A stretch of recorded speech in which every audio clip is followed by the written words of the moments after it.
While there's no undisputed championship fight on the UFC 326 numbered event fight card, there is a big-time fan favorite matchup between Charles Oliveira and Max Holloway in the main event for that BMF title. And of course, that fight is absolutely going to steal the show, and this isn't the deepest of cards by any means, so it's definitely good that those two very fan-friendly, big-name fighters are at the top of the bill, but don't let that fool you. There are still three very important matchups across two weight classes that will feature ranked fighters, and two of the three will be in the middleweight division, so it very well could be considered moving night for the 185-pounders, and the first of those two is the co-main event between Caio Borralho and Reinier de Ridder, a big-time clash between number 7 and number 8 respectively. Caio Borralho, the leader of the Fighting Nerds training camp, will be entering UFC 326 off of the heels of his first UFC loss that would come last September in Paris against Nassourdine Imavov, in what at that time was labeled as a number 1 contendership fight where he would fall to a 25-minute unanimous decision to Imavov, who currently now sits on a 5-fight win streak and hopefully is right there waiting to challenge Khamzat Chimaev whenever the UFC decides to finally book that fight. But prior to that, Caio had gone 7-0 in the UFC, with his biggest wins coming over Mikhail Oleksiejczuk, Abus Magomedov, Paul Craig, and Jared Cannonier, 2 of those 4 by way of stoppage. And pretty much all of those 7 fights weren't even close. He was dominating from pillar to post every single one of those opponents. The closest one was that matchup against the former title challenger Jared Cannonier, where they would go toe-to-toe for 25 minutes and one of the most underrated Fight of the Year candidates in 2024. Caio would also compete twice on the same Dana White Contender Series season, September of 2021 and October of 2021, a decision in the first and then a statement TKO in the second that would earn him his contract. And prior to that, he hadn't lost a fight in 6 years, meaning that since 2015, he has only lost 2 times, and the only 2 losses of his entire professional career. And at 33 years of age, he is right in his prime right now and is clearly one of the most elite level jiu-jitsu and grappling specialists in this middleweight division right now, aside from the champion Khamzat Chimaev. But that exact same sentiment can be said for his opponent at UFC 326, Reinier de Ridder, RDR. The former 2-weight world champion in one championship would crash onto the UFC scene in November of 2024 in a pretty sloppy matchup against Gerald Meerschaert, where he would ultimately finish the fight via 3rd-round submission.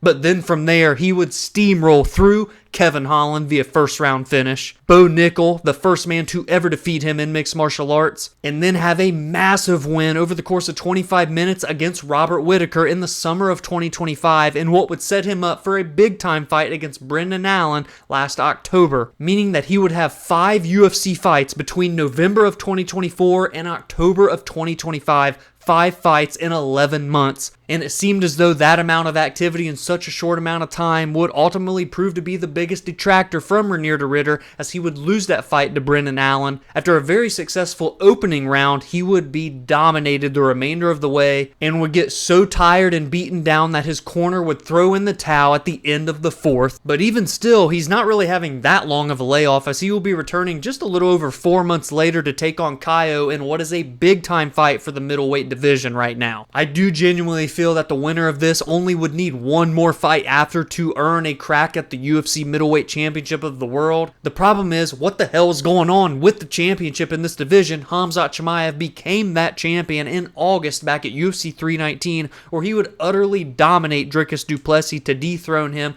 get the title wrapped around his waist, something that many MMA fans were waiting years for. But since then, it's been kind of crickets. We don't know when he's going to fight again. We don't know who the hell he's going to be fighting. There were rumors swirling around that he was going to be vacating the middleweight title, moving up to 205 and fighting Yuri Prohaska for the vacated 205-pound belt because Alex Pereira vacated that to move to heavyweight. There's been a lot of crazy stuff going on in the UFC rumor mill the last couple of weeks. But hopefully meritocracy will prevail and Nassourdine Imavov, the rightful number 1 contender in the middleweight division, will get his crack at Khamzat Chimaev, and hopefully in the coming months. We also know that the former middleweight champion Sean Strickland, who currently sits at number 3, got a massive victory over the surging Anthony Fluffy Hernandez in the main event of UFC Houston 2 weeks ago, so he's still right in the mix as well. The problem for Sean is that he's kind of such a big name and he is a former champion. His status in this division is a little bit higher than some of these other guys, I don't just see him taking on a random top 15 or top 10 fighter again. So really the only realistic matchup for Sean Strickland, in my opinion, is running it back with Brendan Allen, someone that he has already beaten before, so I'm unsure if he would say yes to that fight. He obviously wants to take on Khamzat Chimaev, meaning that he would have to jump Nassourdine Imavov, and I really just don't want to see that happen. And 3 weeks after this UFC 326 fight card, we will see Israel Adesanya putting up his top 7 spot against Joe Pyfer in a main event of UFC Seattle. So dare I say, we've got a little middleweight Grand Prix beginning here at the end of February and throughout the month of March. And the other two fighters that can throw their name into that mix is Gregory Rodrigues, who currently sits at number 13 in the world, and the 15th ranked Bruno Ferreira, both of whom have been on a tear the last couple of years. Gregory Rodrigues, the Robocop, having won 6 of his last 8, including his last 2 in a row, a knockout over Jack Hermanson in the summer of 2025,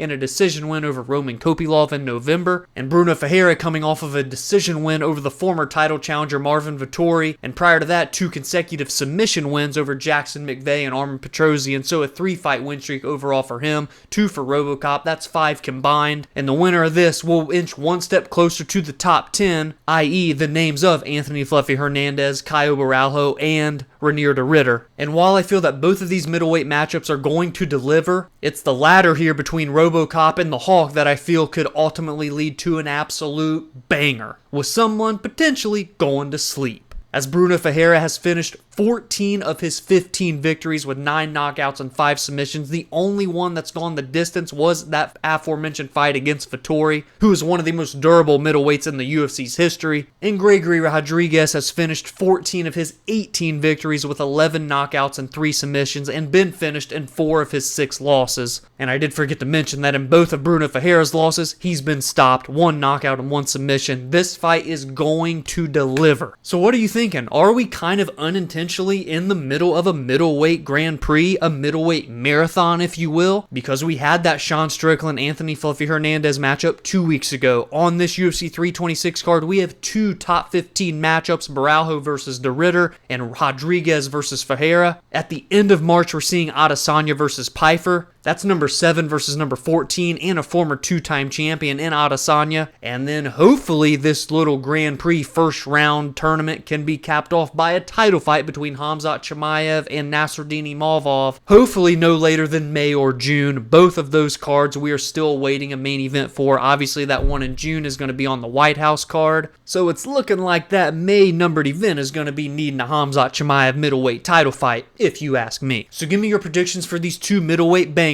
down in the comments below, and what you think is next for each of the respective winners and losers moving forward in 2026. And let's jump into the last top 15 matchup on this card, and it will be in the bantamweight division, as Rob Font will be putting up his 13th spot against Raul Rosas Jr. The youngest fighter in UFC history, is still only 21 years of age now and looking to finally break in to the top 15 of one of the deepest divisions in all of the sport. There's a couple of different ways that we can look at the current state of Rob Font's career. One way you can look at it is that he has won 2 of his last 3 bouts. The victories were over Kyler Phillips and Jean Matsumoto, both up-and-coming prospects like Raul Rosas Jr., and then he would falter in that 3rd bout in September at Noche UFC last year, where he would lose to David Martinez over the course of a 15-minute decision, and we now know that that loss is aging like a fine wine because Martinez just defeated Marlon Chito Vera, a former title challenger, last week at UFC Mexico, and has now entered the top 10 of the bantamweight division. But another way that you can look at Rob Font's career is that he has lost 5 of his last 8 bouts, if you want to peel the curtain back to December of 2021, albeit those losses are to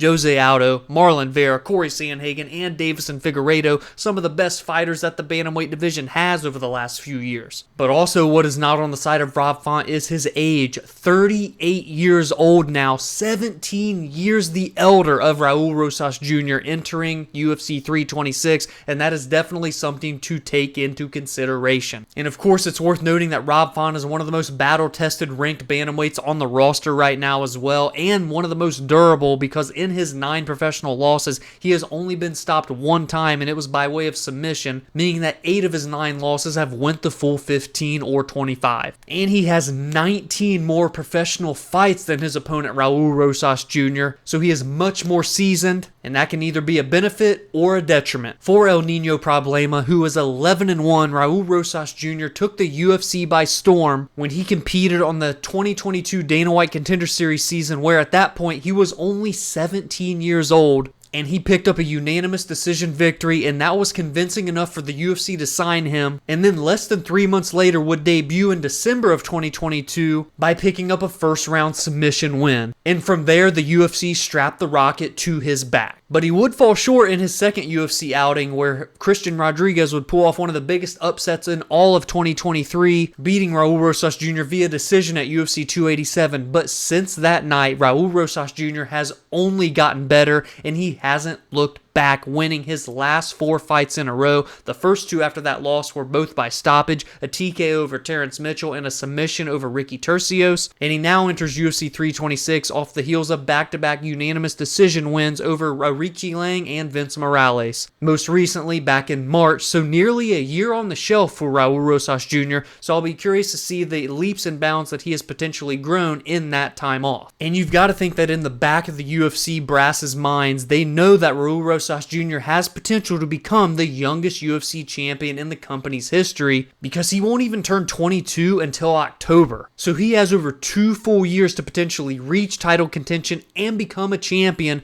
therefore breaking John Jones' record of the youngest champion ever. And obviously I gotta pump the brakes a little. He's gotta at least break in first, and it's no given that he's gonna come in here and beat Rob Font. And I'm curious to see how the grappling and submission skills of Raul Rosas Jr., who has finished 6 of his 8 fights by way of submission, will fare against Rob Font, who hails from the New England cartel in that Boston, New England area, and have some of the most crisp boxing in all of the bantamweight division. This is a striker versus grappler matchup, even though we have definitely seen Raul Rosas Jr. improve in the striking realm. Is it enough to compete for 15 minutes tit for tat on the feet with Rob Font? I would have to say no, but I could be proved wrong after this year-long hiatus. So who do you think is going to come out victorious in this matchup in the bantamweight division? Will Raul Rosas Jr. make good on the hype and enter the top 15, or will Rob Font hold his spot and shut down the momentum once again of Raul Rosas Jr.? And while those are all of the big ranked matchups on this card, I at least have to mention that we're going to see a battle of 2 OG veterans in this fight game, and in the lightweight division, Drew Dober and Michael Johnson are sure to deliver a banger. And how about this? The former bantamweight champion of the world, Cody Garbrandt, in desperate need of getting momentum back in his career, will be taking on Zhao Long, a big step down in competition for Cody, who enters UFC 326 on a 2-fight losing streak. The first to Davison Figueiredo at UFC 300, and his lone fight in 2025 would come against Raoni Barcelos, where he would lose a decision back in June. But his opponent Zhao Long is only 1-2 since entering the UFC off of the road to the UFC. And to be honest with you, this is just one of the most random matchups in the bantamweight division in recent history. This one's got me scratching my head, much like the Dominic Cruz versus Casey Kenny fight. Noah, if you're watching, I bet you just chuckled. We've got the undefeated Dante Johnson looking to make a statement over the veteran Cody Brundage, and Sue Madergi and Jesus Aguilar in what will be a very fun scrap in the flyweight division as well early on the prelims. It's not the deepest or best numbered events that I've ever seen by any means, but there definitely are some high stakes matchups on this card, and now it's time to turn the discussion over to you and for you to give me all of your predictions and your bets down in the comments below. If you enjoyed this breakdown, please be sure to drop a like and subscribe to the channel if you are new. Every single week I break down and preview the biggest and best fights